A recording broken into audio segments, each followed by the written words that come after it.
5000年前发生的一场大灾难，人类几乎走向灭绝。为了在彻底毁灭之前拯救世界，出现了抵抗太初之恶厄瑞波斯4位英雄：星云先祖、精灵大法师露娜、神之铁匠、矮人铸造师德维诺、龙骑士、勇者兽人战士阿龙、智慧之王龙里希纳斯。时间回到5000年前，世界被火焰所吞噬，在一名银发男子面前，一条巨大的黑龙艰难地喘着粗气。凯尔，别说话，我保证我会救你的。凯尔咬紧牙关，施展了一个治愈魔法，一股魔力波动在他们周围扩散开来。然而，黑龙腹部那巨大的伤口却无法愈合。该死的，该死的！我不能再失去你了，不是我的错，凯尔。所以拿走我的龙之心，继续前行吧。嘿，别再说这种胡话了，闭嘴！凯尔愤怒地回怼道：“阿龙和露娜，别像德维诺那样白白送死。看在老天的份上，你可是一条龙啊！别辜负了你这伟大的种族，你这该死的爬虫！”凯尔，你还记得我们初次见面的时候吗？黑龙屏住呼吸问道。凯尔脸上重新浮现出笑容，他回想起了在那个决定性日子里，里希纳斯说过的话：凭借坚定不移的决心，我们将拯救世界。所以你，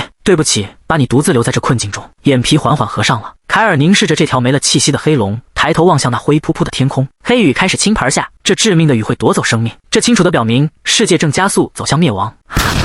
该死的！凯尔不为所动，口中咒骂着。他撕开同伴的胸膛，取出了心脏，然后转移了视线。在远处，一座燃烧着的高塔耸立着。厄瑞波斯，他恶狠狠地吐出了敌人的名字。我发誓，哪怕只剩我一人，我也要杀了你！这位最后的传奇英雄朝着那最终的战场进发了，而世界因这一人坚定不移的意志被拯救了。画面一转，普罗夫家族的女主人蕾娜·普罗夫走进她刚出生的儿子利奥妈妈，要给你讲个童话故事哦。看着他这副模样，戴德·普罗夫不禁笑出了声。蕾娜，这个童话故事你不是都读了100多遍了吗？蕾娜满怀爱意地看着摇篮里安静睡着的儿子，而且利奥似乎很喜欢这个童话故事呢。每次我读的时候，他看上去都特别满足。蕾娜走到摇篮旁，打开了那本童话书。利奥妈妈要给你读《开天辟地的英雄们》这个故事了。利奥的眼睛立刻亮了起来。很久很久以前，确切的说是5000年前。哎呀，利奥兴奋地挥舞着他小小的胳膊和腿。与此同时，利奥在心里大喊着：别再讲那该死的童话故事了，看呀，我就说他喜欢吧。蕾娜带着暖心的笑容继续读着这个童话故事。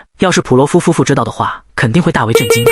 谁能相信他们刚出生的儿子有着如此清醒的头脑呢？但真正令人惊讶的是他的真实身份，他曾是拯救过世界的英雄之一凯尔。但是为什么只有关于我的记录全部消失掉了？前哨王国德拉德，其首都为德兰，德兰皇家学院。各位，我们确实身处英雄辈出的时代啊！自英雄记在世间出现以来，已经过去了5000年。在这段时间里，世界发生了诸多变化，而始终处于中心位置的便是那些被称作英雄的人物。而且我们德兰皇家学院今年还被选为卢莫恩入学考试的考点之一呢。我毫不怀疑你们当中有些人具备成为英雄的潜质，将会通过入学考试，并且有朝一日能让自己的名字被载入英雄记。德兰皇家学院英雄学教师贾登的声音提高了几分。突然下面传来打鼾声音，贾登教授皱起了眉头。利奥，上课要专心，你肯定对所有的课程内容都了如指掌，以至于我的课都能让你听得睡着了。那我来考考你，5000年前一个人要成为英雄必须经历什么仪式？只要稍微有点名气，被人们认可为英雄就行了呗。利奥站起来回答道。你又敷衍的做作业了。贾登教授面露不悦，有没有同学能来替他回答？格列佛举起手来回答道，在古代没办法获得众神的认可，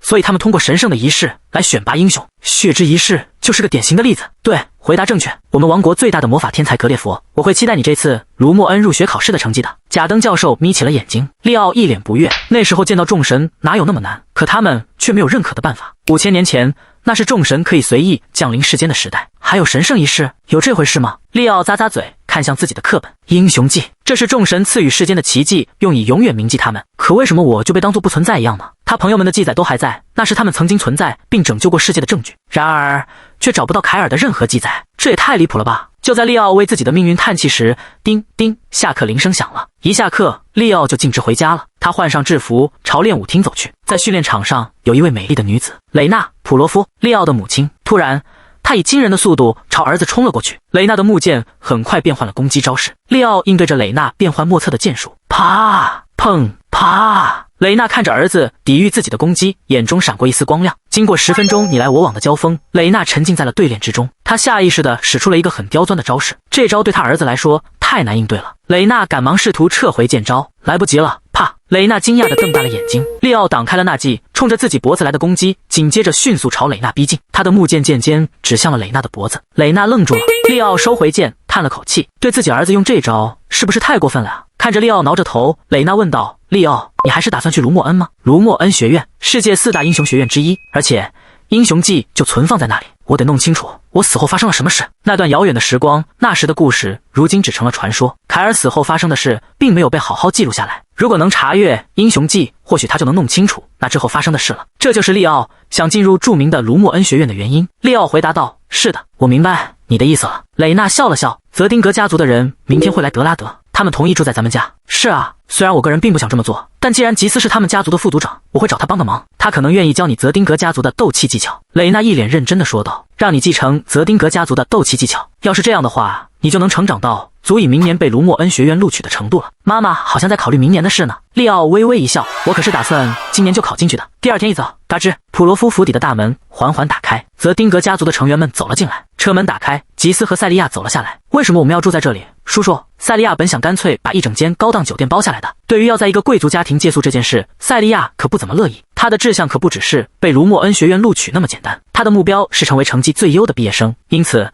他原本打算全身心投入入学考核前的备考当中。借住在一个贵族家里会有诸多不便，尤其是来自一个小王国的贵族家庭，他们肯定会迫不及待的想和泽丁格家族攀关系。鉴于这是吉斯做的决定，他没有公开表达不满，但心里的不痛快却显而易见。有一男一女两个人站在府邸的入口处，是戴德和蕾娜。塞利亚尤其被蕾娜的容貌惊到了。“父亲，他和叔叔长得好像啊，而且他和自己长得也颇为相像。”上去打个招呼。“塞利亚，这位是普罗夫伯爵，我是塞利亚·泽丁格，我们接下来要在这里住上1周。”戴德朴实无华地打着招呼，丝毫没有想要炫耀自家英雄门第的意思。“这位是普罗夫伯爵夫人。”“呵呵，我可听过不少关于你的事呢。”蕾娜露出了温柔又亲切的笑容。塞利亚一脸疑惑地看着蕾娜：“叔叔，他是谁啊？”“蕾娜，普罗夫，他是你的姑姑。”塞利亚难以置信地瞪大了眼睛。泽丁格家族的一行人开始在府邸里收拾行李。与此同时，吉斯在会客厅里和普罗夫夫妇交谈着。在来普罗夫府邸之前，我们去德兰皇家学院参观了一下，所有学生都集合了。可利奥却说对泽丁格家族没兴趣，提前就走了。要是这让你觉得不舒服了，我带我儿子向你道歉。他对训练以外的一切都没兴趣。泽丁格家族向来备受瞩目，所以利奥的这种反应就显得格外与众不同了。那么，利奥是个什么样的孩子呢？他是真的很有天赋。我可不是因为他是我儿子才这么说的。听你这么夸赞，我很期待见到他呢。不过，吉斯原本和善的神情突然变得严肃起来。要获得我们家族斗气技巧的许可，那可就是另一回事了。一股冷峻的气氛弥漫开来，与他火焰之刃的名号截然不同。吉斯抬起头：“你真的觉得利奥·普罗夫有资格继承泽丁格家族的火焰之力吗？”一股威慑力从他身上散发出来。“我觉得他完全够格。”蕾娜嘴角上扬，微笑着回应道：“等你见到他就知道了，这孩子的价值所在。我需要亲自对那孩子资质进行测试。”吉斯说道。夜幕降临，利奥独自一人在训练场上，双眼紧闭，全神贯注。他刚刚结束了一场艰苦的训练，浑身都被汗水湿透了。呼，他长舒了一口气，容器终于准备好了。他直到现在都没去掌握斗气，是因为一旦斗气进入体内，身体自然就会侧重于斗气操控，这同时也会有效阻断魔力和灵力的积累。在我的前世，如果我能够完全掌控那些精灵的力量与精髓，我就不会留下灾难的隐患了。木剑划破空气的声音在训练场中回荡，有人正在训练场上起劲的练剑呢。一头陌生的白色头发，却有着辨识度极高的红色眼眸。“你是利奥·普罗夫？”利奥一脸疑惑地看着塞利亚：“你是谁？”“嗨嗨。”塞利亚清了清嗓子，挺直身子，自我介绍道：“我是塞利亚·泽丁格，我是你的远房表妹。既然都碰上了，我很乐意给你提供专门的剑术训练呢。你觉得怎么样？”塞利亚面带友好的微笑，提出了这个建议，心里想着，我要是对他好点，说不定姑姑会给我开小灶呢。他这提议虽暗藏私心，但利奥却丝毫不感兴趣。我对向比我弱的人学习可没什么兴趣。什么？塞利亚的脸色变得严肃起来。你是觉得你比我厉害吗？现在的话，你可能确实比我强，我还不会运用斗气呢。要是真到生死对决的时候，他肯定不是塞利亚的对手。但要是比剑的话，我赢面可能还挺大的。听着利奥那平静的语气，塞利亚的嘴角微微抽搐了一下。你还挺自信的嘛，是吧？他眯起了那双绯红的眼眸。泽丁格家族的子弟们从小就开始竞争，就连家族族长的子女也不例外。塞利亚向来都是佼佼者，他的骄傲不仅源于泽丁格这个姓氏，更来自于他那坚不可摧的自信。好啊，既然你对自己的能力这么有信心，那咱们来比一场吧。他宣布道。对，要是我赢了，在我住在普罗夫家这段时间，你就当我的仆人。那要是我赢了呢？你会来给我当女仆吗？当然，不过咱们得保证公平。当然了，你赢的可能性不大就是了。塞利亚甩了甩头发，嘴角上扬，露出一抹得意的笑，仿佛觉得这事儿挺有意思似的。两人站在了训练场的中央。利奥看着手握木剑的塞利亚说道：“那么我们这就马上开始吗？”来吧。塞利亚嘴角含笑，他他坚信利奥不用斗气发起的攻击根本构不成威胁。利奥双手握住剑，深吸一口气，呼！他挥剑时，前臂上青筋暴起，利奥的红色眼眸中闪过一抹光亮，哐当！木剑精准无误地击中了赛利亚的太阳穴，他的脑袋猛地一歪，骨头都跟着震动了一下，一阵僵硬和疼痛的感觉从脖子处蔓延开来。赛利亚被这超乎想象的力量震得脸色惨白，挺抗揍的嘛。利奥说道，哼哈，你觉得你这点攻击能破得了我的斗气铠甲吗？这到底是什么样的巨大力量？虽说他强装镇定，脸上还带着笑容，但刚才那一下真的是险象环生，他差点就小命不保了。那把附魔的木剑都因为这一击的力量而破损了。不过我还应付得来。看到赛利亚故作镇定地笑着，利奥解开手腕上的负重手镯，随手扔到了一边。砰！现在咱们可以好好较量一下了吧？利奥放松肩膀，面带微笑的样子，在赛利亚看来就跟恶魔似的。负重手镯通常被认为是一种过时又不明智的训练方法，可现在看来可一点都不好笑了。赛利亚眼前所见的这一切已经不是无知能解释得通的了，简直就是疯狂。再来一轮！等等等等！哐当！一声比之前更响亮的撞击声回荡开来，一阵剧痛袭来，他的意识开始变得模糊。在逐渐失去意识之际，赛利亚看着利奥扔掉那只已经断裂的附魔木剑，心里想着这到底……赛利亚两眼一翻，昏了过去。这里的人都疯了吗？利奥让赛利亚陷入昏迷后返回了府邸，在府邸的客厅里，蕾娜和吉斯正在交谈，泽丁格家族的骑士们围在他们周围。蕾娜看到儿子后微笑着问道，利奥，我来给你介绍一下，这位是吉斯·泽丁格，他是来我们家做客的客人。我叫利奥·普罗夫，我是吉斯·泽丁格，你大概已经知道了，我是你舅舅，见到你很高兴。这时蕾娜笑着问道，利奥，你在训练场有没有见到一个叫赛利亚的女孩啊？她呀。利奥朝府邸的前门望去，只见赛利亚正被人用担架抬进来，嘴里还吐着白沫。啊，小姐！泽丁格家族的骑士们都惊呆了。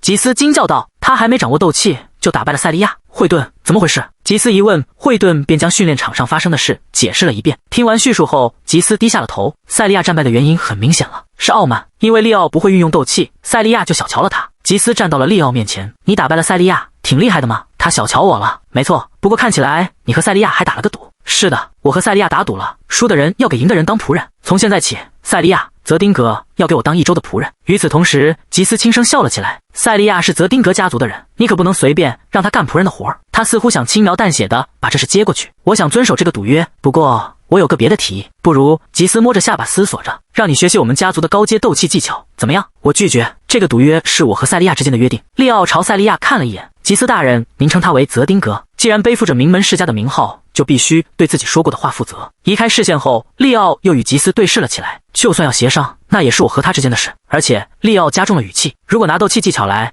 只是为了给您侄女避免受辱找个借口，那我觉得学他也没什么价值。利奥·普罗夫，你宣称要把泽丁格家族的直系后裔当做仆人，还说我们家族的斗气技巧没什么价值，对吧？利奥回答道，对，你不觉得这些话说得太草率了吗？吉斯语气温和地问道，如果您觉得这是对泽丁格家族的冒犯，我向您道歉，但我并没有不尊重泽丁格家族的意思。吉斯大人，如果您是因为我打败了赛利亚，把斗气技巧当做奖励授予我，那我会感激的接受。但是，吉斯大人，您现在提出让我学斗气技巧，是为了给赛利亚的失误打掩护，也就是说，您觉得要是赛利亚更谨慎些，就不会输给我了。利奥说着，下巴微微扬起，就算赛利亚认真对待那场决斗，我也照样能赢。说到底，你拒绝是因为不认可我的态度，哈哈，这性格还挺有意思的。吉斯忍不住大笑起来。吉斯看着大胆与自己对视的利奥，笑了起来。他的潜力真是不可限量啊！要是他是泽丁格家族的人就好了，泽丁格家族就能再多一位英雄了。把赛利亚送到女仆住的地方去。当然，主人。照顾赛利亚的骑士们一脸茫然。利奥，我之前说过，在公开场合不会承认你是我外甥，这也就意味着在私下里我会把你当作外甥看待。吉斯露出了亲切的笑容。不管利奥是什么情况，他这番话都显得很真诚。明白这一点后，利奥欣然同意了。好的，舅舅。吉斯见利奥训练后神情疲惫，便温和地让他去休息，并祝他晚安。利奥恭敬地低头回应，也向母亲蕾娜道了晚安，随后便离开了。待利奥走后，就只剩下吉斯和蕾娜两人。妹妹，我会试着说服哥哥，允许利奥学习凤凰吐息。蕾娜听到要考虑让利奥学习凤凰吐息，不禁感到惊讶。是的，不过哥哥会不会同意还不好说。吉斯认真地说道。但利奥比任何人都更具备泽丁格家族的精神。画面一转，来到了次日清晨，门外传来一阵轻轻的敲门声，咚咚。利奥正在自己房间里专心看书，听到了敲门声，请进。门缓缓的嘎吱一声打开了，赛利亚出现在门口，他穿着普罗夫家仆人的传统肃静制服。我是赛利亚，接下来的1周，我将担任利奥少爷的女仆，期待我们的合作。利奥从书本上抬起目光，迎上赛利亚那毫无表情的眼神，还挺正式的嘛，言出必行，正如我们家族的座右铭所强调的那样。尽管他眼神中毫无情绪流露，但仪态却无可挑剔，堪称完美女仆的典范。她与生俱来的优雅气质，让这身深色布料搭配白色褶边的女仆制服穿在她身上显得无比合身。她乌黑的秀发在柔和的阳光下闪闪发亮。就在利奥看着她陷入沉思时，塞利亚打破了沉默。欣赏我的美貌我可以理解，但不适当的注视可不能容忍。如果让你不舒服了，我向你道歉。利奥舔了舔嘴唇。我曾经有个朋友是个艺术家，他对美有着过度的痴迷，我似乎不经意间也染上了那个习惯。美是永恒且至高无上的，等世间太平了，我打算毕生致力于传播美。那个朋友名叫德维诺，是那位被称为众神铁匠的著名矮人英雄。比起锻造武器，他似乎更乐于创作艺术作品。即便在征讨厄瑞波斯的征程中，他也从未放弃自己的艺术追求。你这位朋友倒像是个真正的爱美之人。作为泽丁赫家族的人类，拥有能够激励他人的品质是很重要的。个人魅力便是这样一种品质。看着塞利亚因这句夸赞而面露愉悦，利奥笑了起来。他这人挺古怪的，他甚至还请求李斯纳斯和露娜为他的艺术创作当裸模，这可闹出了不小的乱子呢。当然，李斯纳斯和露娜可没答应这个请求。连他那样的怪人都能被誉为伟大的英雄，那我又算什么呢？利奥望着窗外，暗自笑了笑。与此同时，塞利亚仔细地打量着利奥。你早上在看书啊？我还以为你会在练剑呢。塞利亚原本打算去观摩他训练的。塞利亚瞥了一眼书名，面露疑惑。一本关于伟大英雄的书。他不动声色地扫了一眼利奥的书架，全都是和伟大英雄相关的书啊，不仅有童话故事，还有历史著作以及学术研究作品。你似乎对伟大英雄有着浓厚的兴趣。这也算是家族传承吧。塞利亚自己对伟大英雄也有着深深的着迷。我能看看你的书架吗？当然可以。站在书架前，塞利亚不禁为之赞叹，这可真厉害啊！就算是那些专门研究伟大英雄的学者，可能都没机会接触到这么多资料呢。对伟大英雄的研究一直是个热门的研究领域。你有好多关于凯尔的书啊。利奥说道。大英雄们的伟业中，哪些不知道谁做的，会不会是他的业绩呢？也许凯尔是未来某个妄图盗用伟大英雄那些模糊功绩的骗子呢。塞利亚提出了自己的看法。利奥听后眯起了眼睛。你是想说凯尔是个骗子了？从目前流行的学术观点来看，这是很有可能的一种推测。塞利亚回应道。利奥心想，我明白了，原来大家是这么看我的。利奥换了个话题，咱们先吃早饭，然后再去训练怎么样？塞利亚的眼中闪烁着好奇的光芒。我能和你一起训练吗？塞利亚急切地想揭开利奥强大力量背后的秘密。我的训练强度你可能跟不上哦。泽丁赫加严苛的训练我都能轻松应对呢。利奥看着塞利亚自信满满的样子，调皮地笑了笑。是吗？后来塞利亚暗自思忖道，我真该多考虑一下的。转眼间来到训练厅，塞利亚后背被利奥的木剑击中，疼得在地上翻滚起来。早饭后，利奥便开始了毫不留情的训练。打倒塞利亚后，利奥说道，体力到了极限时，反应变慢，动作的破绽会更多，就会露出后背。随着疼痛渐渐缓解，塞利亚心中的懊恼愈发强烈。利奥少爷，你这真能叫训练吗？利奥低声嘟囔着，看着塞利亚的抗议。现在的年轻人可真娇弱呀。你说什么？我跟你说了，我的训练强度很大的，要是受不了，现在退出也不迟啊。别小瞧我，这种训练我还应付得来。塞利亚自尊心受挫，反驳道。真的吗？那咱们再来一轮。好啊。哎呀，这可不在计划之内啊。塞利亚一时冲动，又开始了训练，结果很快又被利奥的木剑击倒在地。在不使用斗气的情况下，两人之间的实力差距暴露无遗。为什么我赢不了呢？无论是体力还是剑术，他都比不上他。昨天和今天，他的骄傲被彻底碾碎了。等一下，我有个礼物要送给你，拿着这个。塞利亚有些意外，接过礼物，直接被摔了个跟头。这是一个加持了重量魔法的手镯，从明天开始训练的时候戴上它吧。利奥笑了起来。第二天，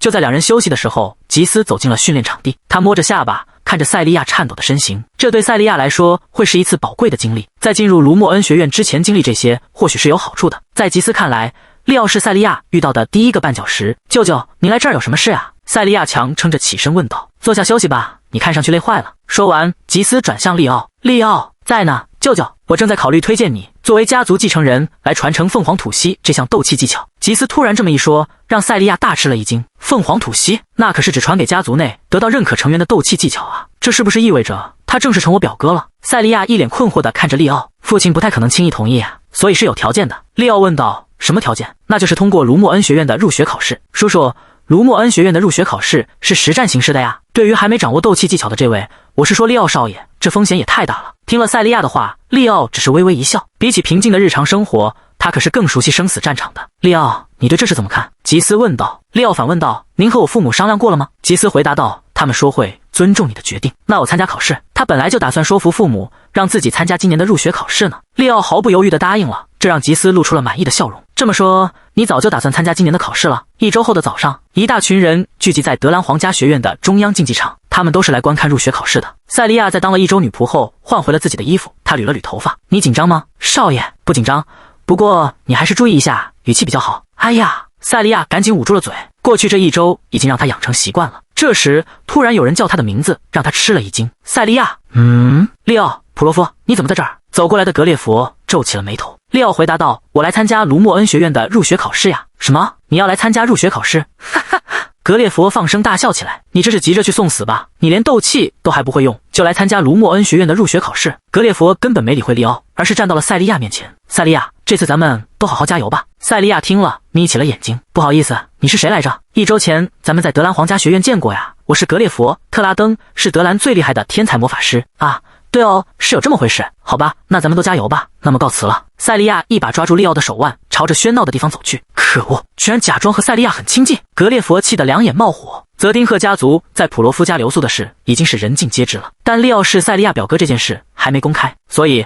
格列佛实在是想不明白这是怎么回事。你等着，考试的时候我就让你们见识见识我的本事。与此同时，跟着赛利亚走过去的利奥遇到了一个有着浅蓝色头发和眼睛的男孩和一个女孩。好久不见呀，赛利亚。你好呀，阿巴德、勒瓦林。利奥问道。他们是谁啊？和我们一样，是罗德伦帝国的英雄世家，勒瓦林家族的人。勒瓦林兄妹。赛利亚一脸凶狠地笑着，斗志昂扬，他目光坚定地看向利奥，绝不能输给那些家伙。泽丁格家族要是输给勒瓦林家族，那可不行，我还不算泽丁格家族的人呢，你知道的吧？这时阿巴德·勒瓦林露出了温和的微笑。你旁边是谁啊？这是来自普罗夫家族的利奥，德拉德王国境内的一个贵族家族。阿巴德听完后脱口出：小喽啰呀。赛利亚，第1名是我的，切尔西，咱们走。一番言语交锋后，阿巴德带着切尔西离开了。赛利亚攥紧了拳头，这人真让人讨厌，一定要压你们一头。看来大家都到齐了。一个声音响起，吸引了所有人的注意力。一名男子走上了台，他有着浅金色的头发，金色的眼眸，穿着一身随意搭配的制服。我叫阿尔比。考生们闻言都倒吸了一口凉气。阿尔比，马鞍的著名魔法师，就连赛利亚也显得很是惊讶。阿尔比是一位英雄魔法师，在英雄名录中都占有一席之地。这就是当代被奉为英雄的那个人吗？利奥仔细打量着阿尔比，尤其留意着他的左眼，那只眼睛散发着一种气场。这力量的来源是什么呢？利奥心中诧异，惊叹不已。阿尔比从口袋里掏出一张纸，今年共有569名学生参加了西部地区的入学考试。他推了推眼镜，继续说道：考试内容包括战斗以及怪物讨伐。通常情况下，这些测试是一项一项进行的。说实话，这种方式，阿尔比施展魔法将纸张点燃了，太繁琐了。面对这出人意料的言论，人群中响起一阵惊讶的低语声，太耗费时间，效率低下。所以我想，为什么不把它们合并起来呢？你说什么？赛利亚和其他考生都一脸困惑。不多说了，我们马上开始考试。阿尔比从口袋里掏出一本旧书，《英雄名录》展开，阿尔比的世界，章节：怪物森林。嗖，一个巨大的符文在地面上浮现出来，上面刻着这个世界的居民看不懂的神之文字。一闪，一道耀眼的光芒笼罩了一切，光芒消散后，周围已然变成了一片茂密的森林。这可真是另一个世界啊！考试内容就是在这片森林中生存下来，其他一切行为都是允许的。你们可以合作击败怪物，也可以淘汰竞争对手。如果想退出，就捏碎口袋里的圆球。怪物森林，它是位于南方大陆的一片真实存在的森林。不过利奥明白自己并非真的身处那片森林之中，这是一个由阿尔比的记忆构建出来的世界。英雄名录可不只是一份简单的历史记录，英雄名录的真正意义，一种重现英雄试炼的能力，它包含着过往英雄们的经历，而且通过进入英雄的世界，一个人能够继承前任英雄的力量，这几乎就像是某种英雄训练体系，不是吗？利奥握紧又松开了拳头，先应付考试吧。他环顾四周，没有看到赛利亚的身影，想必进入这个世界的时候，大家都被分散开了。不过怪物森林啊，这是现实世界中一处有名的地方，位于南方大陆一片广袤沙漠的中央。森林里到处都是哥布林、兽人之类的低级怪物，其中最强大的当属巨魔了。然而由于怪物数量似乎无穷无尽，人们早已遗弃了这片森林。这片森林的诅咒还在持续啊！利奥以前来过这里，这里曾是露娜的故乡。露娜是一名精灵，也是凯尔的朋友。在5000年前，这里还是一片精灵森林呢。和那时相比，现在这里简直就是天堂了。眼下还是先专注于考试吧。他们确实说过，考试区域是自由行动区，对吧？利奥把剑扛在肩上，然后拔剑出鞘。先去找赛利亚怎么样？合作是被允许的，所以暂时合作会更有利一些。有了这个想法，利奥便向前冲去。嗖！一阵风朝着利奥刚才站着的地方袭来。他扭头一看，看到一个熟悉的女孩正手持法杖，是切尔西·勒瓦林，阿巴德的妹妹。之前还和赛利亚进行过一场精神力较量呢。我们可是竞争对手啊，不是吗？能把泽丁格的人刷下去，很开心。我是普罗夫家族的人，你之前不是一直跟赛利亚、泽丁格在一起吗？切尔西看上去很从容，显然他准备得很充分。只见风刃在他周围盘旋着，要是不小心靠近，就会受伤的。这是一种过去不存在的魔法记忆啊！利奥思索着，如果说有哪个领域和过去相比发生了翻天覆地的变化，那肯定就是魔法了。斗气和召唤法术大体上没什么变化，但魔法就不一样了。魔法既是一门学科，也是一种力量领域，每一个魔法咒语都经过了大量的研究和改良。这么看来，基本原理倒是没怎么变。切尔西是一名魔法师，他的技能远超过来参加卢莫恩学院入学考试的平均水平。突然，切尔西用法杖指着利奥，这是启动魔法的信号。风莲以惊人的速度朝他射来，利奥举起剑，嗖，火星四溅，你挡住了，我可没察觉到你使用了斗气啊。切尔西变得警惕起来，看来我得小心点了，你肯定是用了一种很难察觉的斗气。切尔西误以为利奥使用了斗气，然而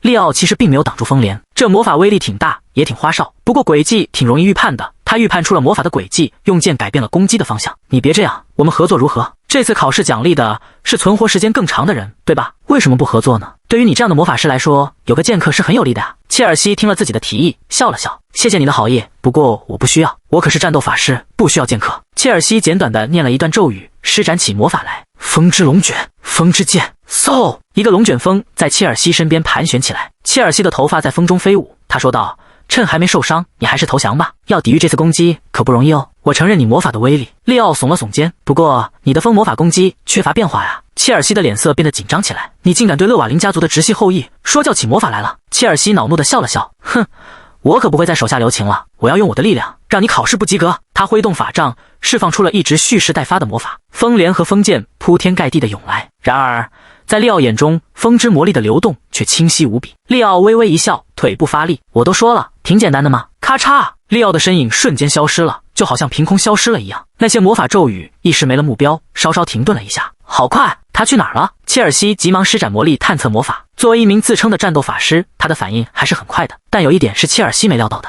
利奥并没有使用斗气，因此利奥周围并没有斗气残留的魔力，这使得他能瞬间拉近与对手的距离。看到利奥突然出现在自己面前，切尔西急忙想要做出反应，砰！利奥的拳头已经迅速地击中了他的腹部。看着切尔西失去意识瘫倒在地，利奥喃喃自语道，现在咱们可以谈谈合作的事了吧。这时考场外面一面巨大的方形魔法镜出现在半空中，观众们都惊愕地倒吸了一口凉气。这是一种能够进入英雄的世界的魔法，考试的相关参数被传送到了这里。随着魔法镜亮起，画面显现了出来。画面中能看到一个浅蓝色头发的年轻女孩，她手脚被绑着悬在空中，下方燃着一堆篝火。一个白发男孩则带着不怀好意的笑容操控着绳索。切尔西苏醒过来时，发现自己手脚被绑着悬在空中，这是怎么回事啊？哟，醒了呀？那么你愿意合作了吗？你把我绑成这样，我一定会让你后悔的。切尔西试图施展魔法，我的魔法怎么没反应？他察觉到有什么东西在压制着自己的魔力，是魔法封印阵。我现在魔力太少，所以这个封印也不是特别厉害。真没想到你还懂魔法。不过我能打破这个没什么威力的封印，当然可以，前提是你能有效集中精力啊。什么？切尔西被下方突然涌来的热气吓了一跳。利奥往下放绳子，他越发能感觉到篝火传来的炽热高温。停下，停下，别再往下放了。那么你愿意合作了吗？我愿意，我愿意。以你家族的名义发誓，我以勒瓦林家族的名义发誓，求求你快停下吧。切尔西哭着哀求道，眼泪在眼眶里打转。小孩子容易搞定啊。利奥笑了笑，把绳子往下放了放。切尔西赶忙把火扑灭，抽泣着，没人看到我这样吧？对，肯定没人看到，考试才刚开始呢，他们肯定都在关注别人。可惜利奥和切尔西是最先被播放出来的画面。阿尔比无精打采地叹了口气，在他眼前展开的英雄的世界有着特殊的意义，这是他自己英雄故事的开篇，他正是因为这个才成为了英雄。看着考生们挣扎的样子，阿尔比不禁想到，他们都不怎么样啊。阿尔比懊恼地咂了咂嘴，既然选择自相残杀，真愚蠢啊。阿尔比一边看着魔法镜，一边笑了笑。画面里，一个有着黑色头发和红色眼睛的女孩被火焰般的气场笼罩着，正挥舞着剑。塞利亚·泽丁格果然和传言一样厉害啊。塞利亚正在和3只巨魔激战，在他身后，一个浅蓝色头发的年轻男子正在念咒语。阿巴德·勒瓦林也不差呀，帝国的未来大有希望。画面又切换了一下，魔法镜里显示的这名考生正在和一个兽人搏斗，他叫利奥·普罗夫来着。这名考生是魔法镜画面最先捕捉到的，而且在整个考试过程中表现出了最不同寻常的行为。很多人觉得利奥试图把勒瓦林家族的女儿绑在火刑柱上烤，简直是疯了。但阿尔比却有不同的看法，不管用什么方法能让切尔西、勒瓦林合作，这对他来说就是有利的一点。他很期待利奥在这场考试中还能有什么表现，而现在看到的情况超出了他的预期。事实上，就连这位英雄都吃了一惊，虽然他可能没有塞利亚·泽丁格那样的实力和光彩，利奥的动作行云流水，不费什么力气就砍倒了兽人，透着一种让人意想不到的狡黠，还真是匹出人意料的黑马呀。杀了几个哥布林后，紧跟在后面的切尔西暗自嘀咕道，战斗变得容易多了。切尔西好奇利奥用的什么斗气，自己都没察觉到魔力。利奥说自己还不会用斗气，强调基础很重要。你的本事很强，但你并没有完全发挥出风魔法的精髓。切尔西的战斗方式是用强大的魔法去压制对手，这可不符合风魔法的真正精髓。在勒瓦林家族的人面前谈论风魔法，真有意思。切尔西嗤笑了一声，利奥现在说的这些话让他挺不高兴的。他用符文语言念了一段咒语，然后举起法杖，风裂斩，锐利的风刃射向灌木丛，将潜伏在那里的巨魔撕成了碎片。切尔西脸上露出了得意的神情，看着他这副样子，利奥露出了嘲讽的表情。风魔法可不是这么用的。切尔西更生气了。这时利奥突然停下，伸手示意切尔西别再往前走。他们周围散落着巨魔的尸体，然而这些尸体的状态很奇怪，他们看上去干瘪瘪的，好像生命力都被吸干了一样。利奥明白这是通过考试的关键线索了。正说着，突然有危险袭来，利奥赶紧拉着切尔西躲开。原来是一群学生在格列佛怂恿下，想先淘汰切尔西，再解决利奥这个无名小卒。他们想打，那就陪他们打一场好了。切尔西叹了口气，举起了法杖。看到他这样，利奥说：“你在后面提供支援就行。”格列佛催促同伴继续进攻，却没想到利奥单枪匹马就把这5个人打得落花流水。格列佛一看情况不妙，逃跑了。考试开始已经过去大概2个小时了，利奥成功的和塞利亚、阿巴德他们会合了，而且都安然无恙。塞利亚说道：“原来你没事啊，不过你怎么和切尔西、勒瓦林在一起呢？考试刚开始的时候我们就碰到了，然后决定一起合作。”塞利亚惊讶道：“啊，他可是又骄傲又固执的，他会心甘情愿和你合作。”我很有说服力的说服了他。看着利奥露出神秘的笑容，塞利亚小声嘀咕道：“你都干了些什么呀？”然后阿巴德扶起一个学生，切尔西问为什么要帮他们。利奥说：“不用再争斗了，我们要一起攻略这个事件。”众人疑惑，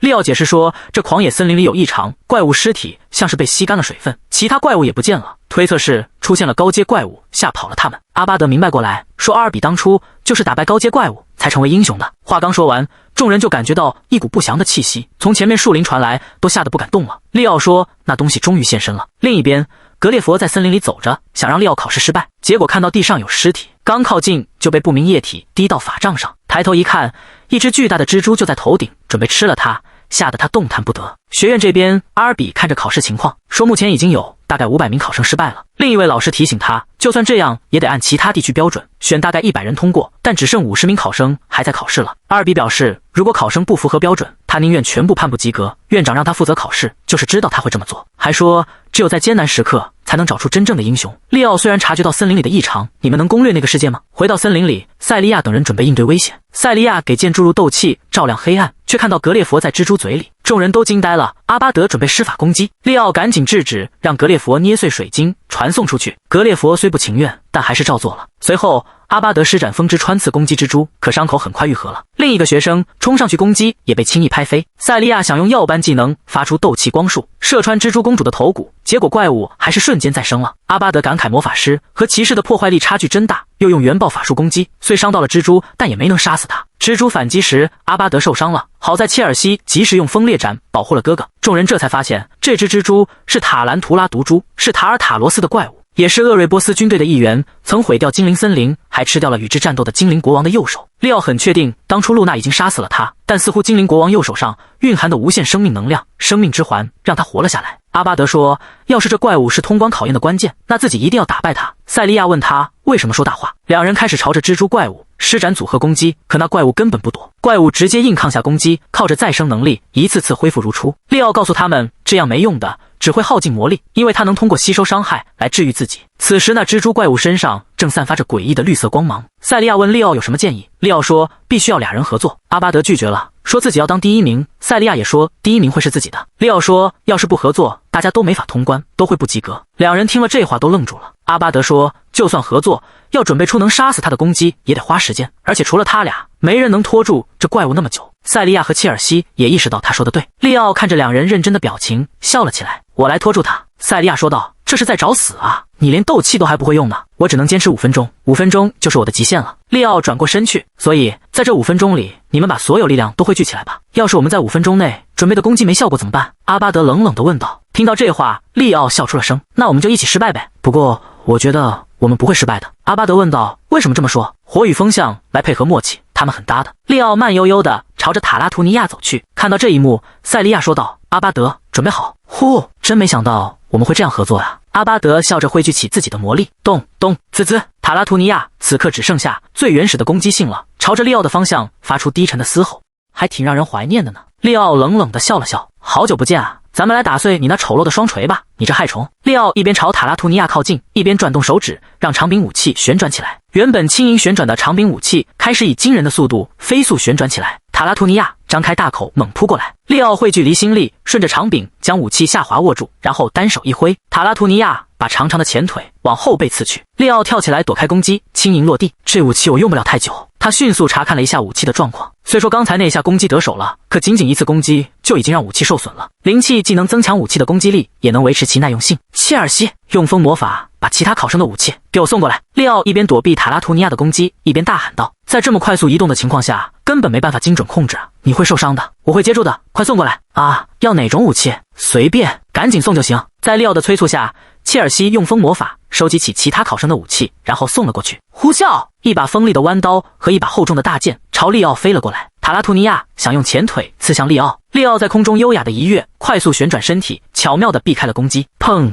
砰，他精准无误的同时抓住了两把武器，左手握住弯刀，右手握住大剑。就在这短暂瞬间，利奥成功砍断了塔拉图尼亚的一条前腿，然后迅速稳住身形。切尔西不停地输送着武器，每把武器一损坏，利奥就能无缝切换到另一个考生的武器上，不管是什么类型的武器，他用起来都如鬼魅般娴熟。这场景太震撼了，他展现出了近乎神奇的熟练度，能轻松适应任何武器，仿佛这世上的所有武器他都能运用自如。他毫不犹豫地与塔拉图尼亚对峙着，他的气场就如同战神一般。咱们这个年纪的人真能掌握这么多种武器，还像这样战斗吗？但他脸上始终带着笑容，他不断地把塔拉图尼亚往后逼退。有一次，利奥被攻击擦到了，身上被划开一道口子，但他没有丝毫动摇。冲啊，冲啊！这算是一场考验吗？和他过去经历过的无数考验相比，这根本不算什么。要是连这种小喽啰都对付不了，那些在九泉之下的家伙可要笑掉大牙了。这都称不上是一场考验。啪！该死！利奥手中长剑传来断裂的声响，这武器已经到极限了。短短5分钟内就已经有几十把武器被打碎了。就在利奥正要向切尔西要下一件武器时，利奥，我准备好了。塞利亚在他耳边的喊声让利奥露出了笑容。塞利亚行动起来，他施展的火焰风暴带着炽热的高温席卷而出，一股强风伴随滚烫的热浪，调节着火焰的强度。受死吧，你这害虫！咔嚓，他用力一挥，释放出了炽热高温的风暴。强大的风暴把塔拉图尼亚撕成了碎片，令人窒息的高温无情地吞噬着塔拉图尼亚。塔拉图尼亚痛苦地扭动着，生命之界赋予了这只蜘蛛无限的生命力，但毁灭之力很快就压过了它的自愈能力。嘶嘶，火焰渐渐熄灭，塔拉图尼亚原本所在的地方只剩下一堆灰烬。砰！一枚金色的戒指掉落在地。阿尔比的世界章节：怪物森林已被征服。这样的文字出现在他们眼前。塞利亚瘫倒在地。结束了，结束了。塞利亚点了点头，长舒一口气，转头看向利奥。浑身是伤的利奥站在那喘着粗气。他拖住那怪物5分钟啊！塞利亚惊叹不已，真是太惊人了。明明他是最疲惫的，却依然屹立不倒。塞利亚挣扎着站起身，面带微笑朝利奥走去。利奥，干得好，太厉害了，真的太厉害了，你就像史诗故事里的英雄一样。切尔西大喊着跳到利奥面前，双手挥舞，又蹦又跳。是吗？是啊，我想成为一名战斗法师，所以我也得练习近身格斗呢。你要是进了卢梅伦学院，愿意教我吗？目睹了利奥的战斗技巧后，切尔西之前的顾虑消失得无影无踪，兴奋之情溢于言表。走过来的塞利亚插嘴道：“希望你能尝尝利奥的训练。”利奥没理会他们，动了动身子，他全身都疼得厉害，但他顾不上这些，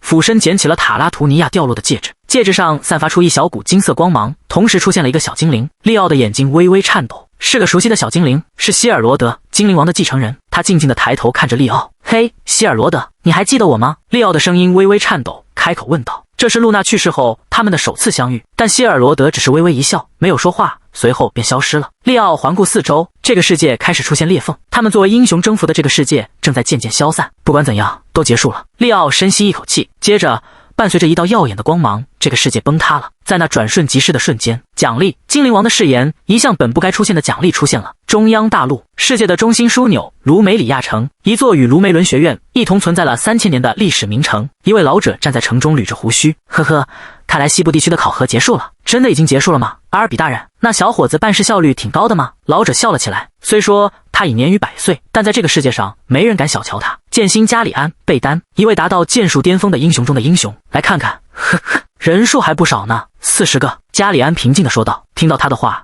那女子的眼睛微微一颤，这算多吗？算多的了，我原本预计也就10人左右。埃琳娜，卢梅伦学院院长的秘书，咬着牙笑了笑。谁拿了最优等生的名额啊？是塞利亚还是阿巴德？是最优等生并列，但是新生中有个被推荐的代表。阿尔比大人，埃琳娜很惊讶，平时不怎么被人重视的阿尔比，居然会推荐新生中的代表，是塞利亚、泽丁格或阿巴德、卢瓦林中的一个吗？看着埃琳娜好奇的神情，加里安回答道：“是个叫利奥·普罗夫的人。”加里安看着埃琳娜困惑的样子，笑了笑，然后看了看报告，新生代表推荐，姓名利奥·普罗夫，15岁，学科骑士学，推荐理由具备英雄品质啊。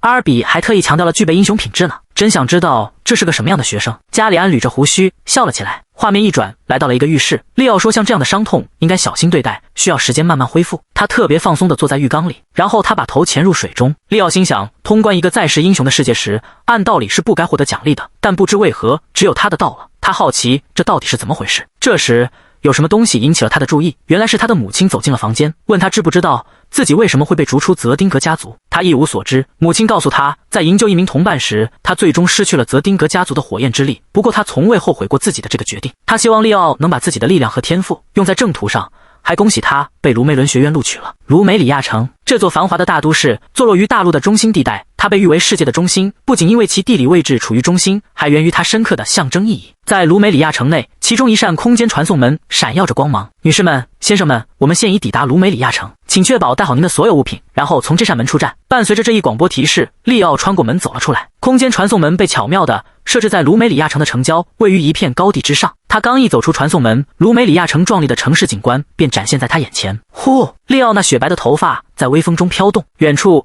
一片湖边区域映入眼帘，看起来宛如辽阔的海洋。通常这片湖会被浓雾笼罩，但那天却异常清澈，让利奥能够看清卢梅伦学院那宏伟的建筑，那座坐落在湖尽头的大城堡。这时突然有人喊了他一声，他转脸看去，是舅舅吉斯。吉斯问道：“利奥，这一个月过得怎么样呀？”利奥回答道：“挺好的。”吉斯接着说道：“祝贺你通过卢梅伦学院的入学考试。”入学考试结束后，吉斯向家族提议让利奥学习凤凰呼吸法。随后的讨论持续了1个月，今天结果终于出来了。虽说我姐姐脱离了家族，但你毕竟是我姐姐的儿子，而且吉斯笑了笑，长辈们很看重你在西部地区考试中的成绩呢。接着，吉斯递给利奥一把深红色的钥匙，这是一把空间钥匙，来，打开它看看。按照吉斯的指示，利奥把钥匙插入空中，然后转动了一下，一道空间裂缝出现了，一本书显现了出来。他打开书，却发现书页是空白的，这是被封印了啊！他很容易就看出了封印的机制，扎破手指，让一滴血滴在书页上。利奥咬了下手指，挤出一滴血，滴在了书页上。就在这时，原本空白的书页上出现了文字：从现在起，这本书只有你能打开了。我觉得你马上就能学会。祝贺你成为泽丁格的一员。吉斯露出了会意的笑容。画面再一转，来到了一家服装店。利奥四处张望着，说这是塞利亚约他见面的地方。这时，一个女人撞到了他，他的书洒了一地。女孩吓了一跳，利奥则一脸茫然。他抬头看到利奥，赶忙道歉，说自己走路没看路，然后匆匆离开了。但利奥注意到地上有个东西，捡起来一看，正是他的学生证。他叫克洛伊·穆勒，是卢门学院的一名新生。利奥走进店里，就听到塞利亚问他怎么这么久才来，说他们得去给他买校服、课本，还有好多其他东西，要给他买的东西太多了。利奥告诉他自己其实是去见吉斯舅舅了。塞利亚很兴奋，问结果怎么样了。然后利奥伸出手，一团火焰开始在他手上形成，他的眼睛也释放出炽热的灵气。他开始在店里炫耀起凤凰呼吸法，不过在店里这样做似乎不太明智。塞利亚震惊得手里的包都掉了。掌握凤凰呼吸法的第一步是运用灵气打造火焰翅膀，塞利亚当初可是花了整整1周才做到的呢，而他居然1下午就学会了。嘿，你这个疯子，做事总要有个度吧，哪有人看一眼就能学会的呀？塞利亚忍不住大喊起来。画面一转，2天后的早晨，利奥和塞利亚朝着卢梅里亚湖的码头漫步而去。来到码头，看到一群学生正准备登船。没过多久，一个身着制服、银发苍苍的男人从停稳的船上走了下来。全体新生都过来集合，我是卢梅伦学院的艾因·埃尔兰德教授。船起航后，艾因教授在船边喝着酒，而利奥和塞利亚则在船上四处走走，探索一番。这时，一个浅橙色头发的男孩叫住了他们：“嘿，你们俩真是般配的一对啊！咱们能聊聊不？你是谁？”“我是卡尔·托马斯，来自莫伊拉王国。”卡尔笑了笑，熟练地从口袋里掏出2张名片，分别递给利奥和塞利亚。“你们要是有啥需要的，无论是武器还是药剂，在上学期间都可以来卡尔的商店看看呀。”利奥称他是个有意思的家伙，接过他的名片，也做了自我介绍：“很高兴认识你，我叫利奥·普罗夫，我来自德拉德王国。”卡尔认出了利奥来自哪里，对着利奥说道：“德拉德王国，那是不是意味着你通过了西部地区的考试？真厉害啊！”这时，利奥问是不是只有自己觉得这情况有点奇怪。他说这里太安静了，安静的让人觉得不寻常。塞利亚说这是对通过考试的新生的热烈欢迎，问这难道不正常吗？但利奥还是忍不住觉得不对劲，转头看向艾因教授：“你可能想多了吧？”“是啊，在迎新活动开始前，他们不可能对学生们太粗暴的。”卡尔刚表示赞同塞利亚的话，就在这时，轰！船身剧烈摇晃起来，怎么回事？利奥刚嘟囔完，就看到有东西从湖里冒了出来。巨大的章鱼触手突然将甲板团团围住，学生们顿时陷入一片混乱之中。艾因教授，救救我们呀！一个女学生朝着艾因教授冲过去，急切地求救。艾因教授皱起了眉头：救你们？我为什么要救你们？你们是卢梅伦学院的学生，这意味着你们有成为英雄的潜力。当面临危机时，你们首要的难道不应该是独立面对挑战吗？艾因严厉的话语让学生们大为震惊。就在这时，艾因注意到了利奥迅速且果断的行动，至少还有个能干的。章鱼怪那高高扬起的触手迅猛地向前袭来，嗖！利奥拔剑出鞘，斩断了那根触手。砰！他一脚将掉落在地，还在扭动的触手踢进海里，大声喊道：“塞利亚，记得冷静应敌。”塞利亚喊道：“你管好自己吧。”哗啦！啊！章鱼怪的触手顶端喷出一股水泡，把塞利亚淋了个透湿。尽管他用灵气铠甲进行了防御，可还是很快就浑身湿透了。这是章鱼怪的习性，他遇热就会喷水泡。利奥笑着说道。与此同时，章鱼怪又发起了新一轮攻击。塞利亚眯起眼睛，眼中满是凶狠的神色。这可恶的章鱼，我要把你变成鱿鱼圈！呼！塞利亚的剑划过一道亮丽的弧线。卡尔从桌子底下看着这一幕，说塞利亚是成绩最优者，这样做是理所当然的。但利奥又是怎么回事？他也强得离谱。接着，卡尔差点被一块冰冻的触手碎片砸死，他大喊着让别人看着点扔东西的方向。我们看到正视之前，利奥撞到的那个女孩克洛伊，她施展冰魔法，漂浮在空中，朝章鱼释放出冰块。他告诉卡尔，如果他保护不了自己，就应该待在后面。然而，又有一块碎片掉落下来，原来是卢瓦林家族的兄妹阿巴德和切尔西出现了。阿巴德开始跑开，对塞利亚说竞争还没结束。塞利亚叹了口气，说他也有同感。而切尔西则只顾盯着利奥看，他笑了笑，然后转身离开，让利奥纳闷他到底想干什么。在后方观战的艾因嘴角微微上扬，露出了一丝笑意。今年的新生挺出众啊，他心想。刚才还在训斥新生的艾因，此刻心里十分满意。在评估新生们的能力时，艾因的目光落在了利奥身上，挺厉害啊。艾因心想，眼中闪过一丝光亮。利奥的剑术流畅，没有丝毫多余的动作，而且他似乎能预判章鱼怪的动作，轻松地躲开攻击并斩断他的触手。我得记住这小子，艾因暗自决定。从他的剑术来看，很明显利奥有志于加入骑士系。艾因觉得自己发现了一个出类拔萃的学生，满意的笑了。经过一路的战斗，他们终于抵达了码头，船靠岸了。学生们下了船，看上去都疲惫到了极点。画面一转，来到在广阔的卢梅伦学院之中，有一处规模颇大的训练场，名为艾瑞卡。在学校举办重大活动时，这里会经常被使用，尤其是入学仪式和毕业典礼的时候。在艾瑞卡训练场里，卢梅伦学院的全体学生都会聚集于此。就在这时，带着新生们来到艾瑞卡训练场中央的艾因教授对他们说道：“按地区排好队，成绩优异的学生作为代表站到前面来。”与此同时，一位老者出现在了舞台中央，所有新生都紧张了起来。在这个地方，没人不认识这位老者，他是当代人类英雄中最杰出的一位。剑圣、加里安、贝丹，年轻的英雄们，你们一路走来很不容易啊。加里安讲话时有着与他年龄不符的精气神，我就不长篇大论了，我要告诉你们必须要走的道路。砰！加里安用拳头捶了一下舞台。如果你们渴望成为英雄，那就永远要依靠自己，突破自己的极限。做不到这些的人，新生们听到剑圣这严厉的告诫，都紧张地咽了下口水。卢梅伦学院可不欢迎。说完，他便迅速走下了舞台。人群中短暂地陷入了一片寂静，然后，哇哦！新生们爆发出一阵响亮的欢呼声。这时，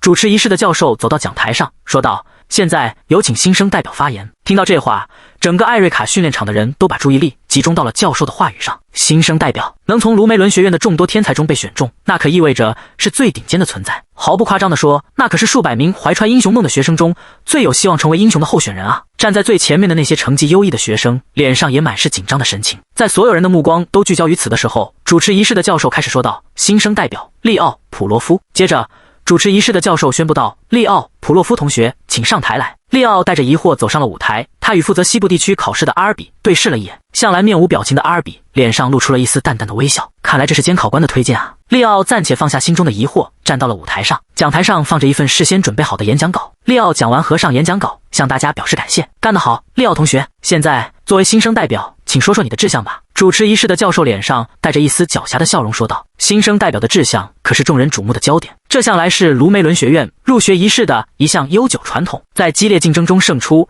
获得新生代表这一角色后，就有了面向全校发言的机会。不过，这背后其实也有着激励其他一年级学生的潜在意图，这是在向那些原本有可能获得这个职位的人发起挑战吗？”利奥暗自想着，嘴角泛起一丝笑意。当然了，很多一直表现出色的学生都渴望这个备受瞩目的角色。利奥转过身，俯视着台下所有即将入学的新生：“各位，请欢迎我们的新生代表利奥·普洛夫。利奥礼貌地向台下众人打招呼。主持仪式的教授忍不住露出了失望的神情。要是你们觊觎这个职位，那就站出来争取吧。利奥大胆地宣称道。主持仪式的教授惊讶地瞪大了眼睛，其他新生也都惊愕地倒吸了一口凉气。利奥露出自信的微笑，优雅地走下了舞台。